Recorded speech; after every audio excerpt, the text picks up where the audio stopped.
Hi guys, welcome to another beer review. Today we've got another beer from the Beer 52 box that I got recently. And yeah, I think we've only got a few more beers left from this box.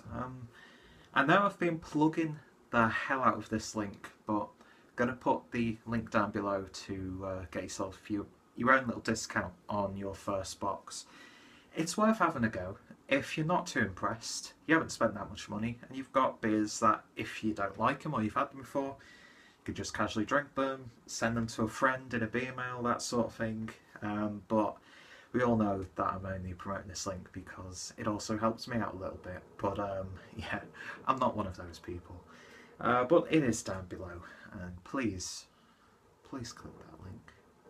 Anyway, so we're going back over to the Buxton Brewery, and there were 4 Buxton beers in this box. I've got one more left, and pretty excited for this one because I know my good friends Craig from Kent Beer Reviews and Jake from Jaco Beer have reviewed this together when they did one of their meetups, which back in the UK, once I've got myself sorted, hopefully I can do a few meetups as well and some collaboration reviews and bottle shares and that sort of thing. But yeah, Buxton Brewery. I don't know if I've introduced the beer. Well, you can tell there's a title to the video. You've seen the label on the thumbnail. You'd have clicked it if you're interested. You know what beer it is. I don't know why I do that, as if it's like a big surprise. No, it's not. It's clearly a beer review about a specific beer. But yeah, Buxton Brewery. I know they're a really well established and highly regarded craft brewery, but being in Germany for the past few years, didn't really have access. In fact, I had pretty much no access to some of their beers. I mean, some of their collaborations that they did with Omnipio were available in some parts of Germany, but yeah, a new brewery for me, kind of. Even though I think I've had a few of their beers before I started doing Beer Tube, and some like really good ones. I think I did. I think I drank a beer that they did in collaboration with Tuol a few years ago called Carnage, an IPA, and that was just fantastic. I was in, is it Pie and Mash or something like that in Manchester? Love Manchester, but we're not talking about Manchester today, so I'm going off so many different tangents on this review already. But the beers that I've had so far from Buxton have just been fantastic. They really have, and I've got, I think it's their subliminal coffee stout, which I will be doing for the next milestone review, which will probably have been uploaded before this one.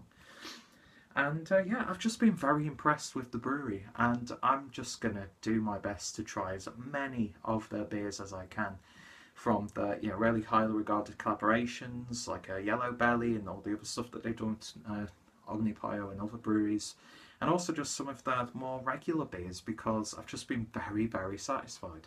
And I thank Beer 52 for giving me an opportunity to try 4 of their beers. And yeah, so anyway, waffling on already. Let's get on to the beer. So as you can see, it's the Kingslayer, which is a double IPA. Always store chilled, drink super fresh, and respect the hops. Doesn't actually go into much detail about the beer itself. Of course, it's got the ingredients list. But as has been the case, fantastic artwork once again. And I still need to, at this point, work out who's doing the artwork for them. Whether it's in-house or they're hiring different designers. I just love the look of Buxton labels, and this one is fantastic as well. Got a nice dragon on there. Lovely muted colours. I just love it. I need to do like a video about beer labels at some point. But yeah, this was bottled on the 15th of August 2017. Best before date is the 15th of February 2018. This monster is clocking in at 8% ABV. And yeah, been out the fridge for about 20 minutes. Didn't want it too chilled so I could still get those flavours. And it's just got a plain silver crown. So I can't find my usual bottle opener, so I've got to use this like really weird one. So thankfully it's a bottle cap that I don't really need to save, because it's going to absolutely destroy it if it actually works at all. Not really a hiss or any smoke because of that opening, using my Brewdog Cheku. So yeah, let's pour it in and see what we get. Now, I did say at the start of this video that I'd seen Jake and Craig's review, but Can't really remember too many details about the review, but I know that they did enjoy it, and that's been the opinion that I found for this beer, is that a lot of people really, really liked it. So, beer in the glass then, and that is a lovely sort of like pale, ambery, slight coppery tone, a little bit of orange bleeding through there as well. Nice amounts of haze. Carbonation is nice and gentle, and the beer at this point just poured with about one half a finger's worth head, but it is pretty much just lining the top of the beer there. But yeah, certainly looks like a lovely beer. Reminds me of lemon drops or pear drops in its appearance. Looks fantastic, doesn't it?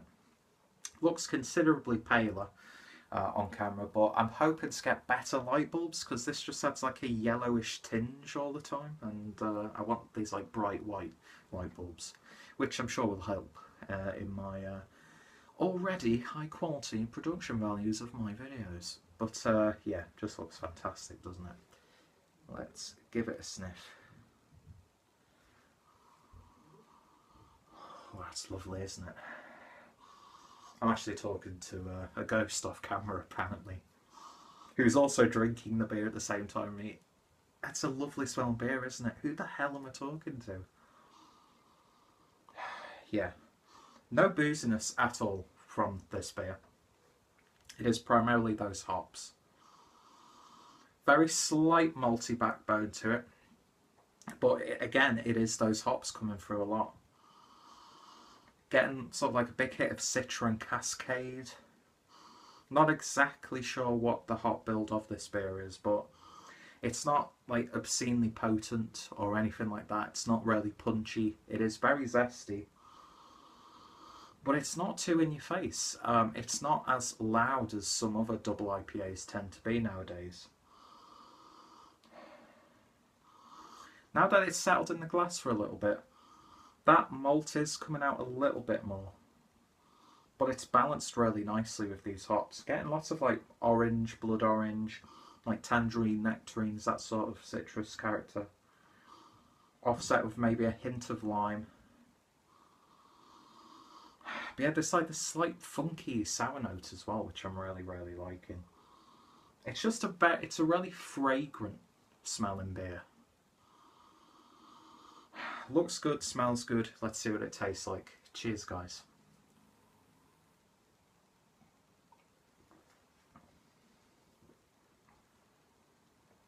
Ooh. There is a slight booziness there, but nothing offensive. And it actually works in the favour of the beer, because you know that you're drinking a higher ABV beer.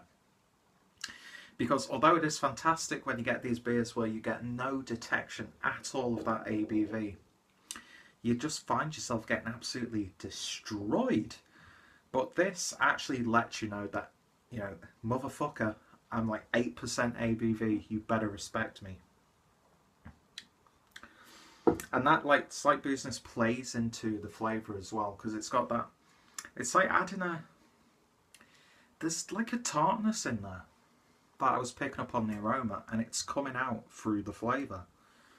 It reminds you of more of like a spirit more than anything else, and I can't really tell you what spirit that would be, but it's got that sort of like booziness to it. But it's not boozy, if that makes sense.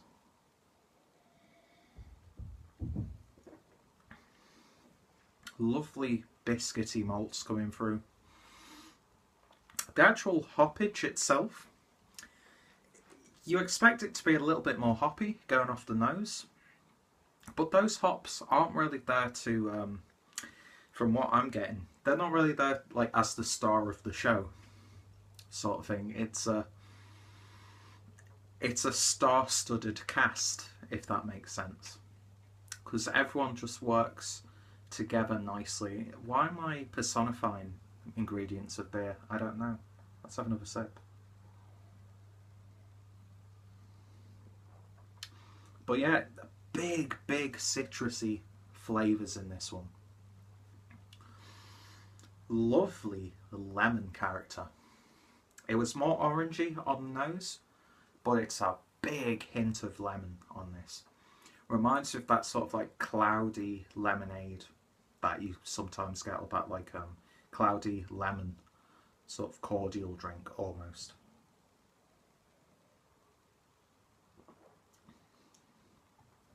It's got lovely resiny characters in there as well.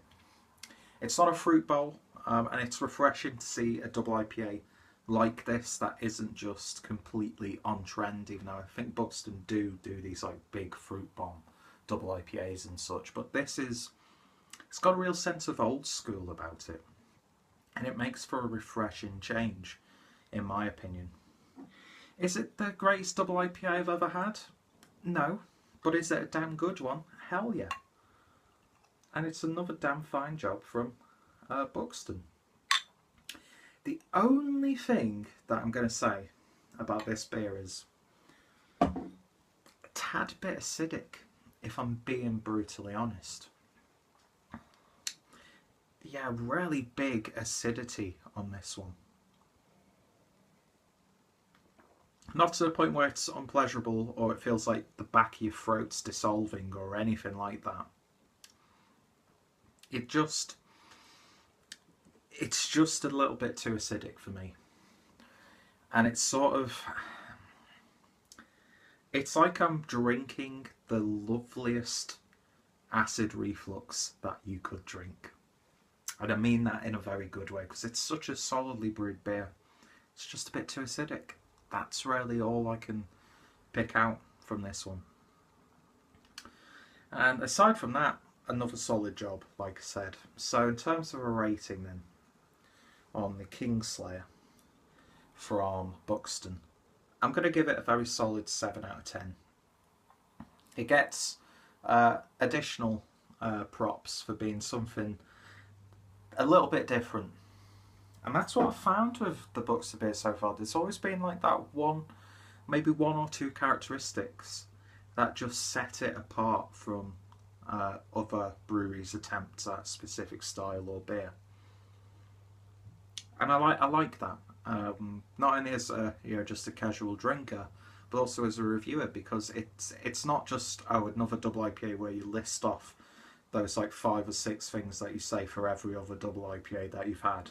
And I appreciate that with beer. Would I have it again? Probably.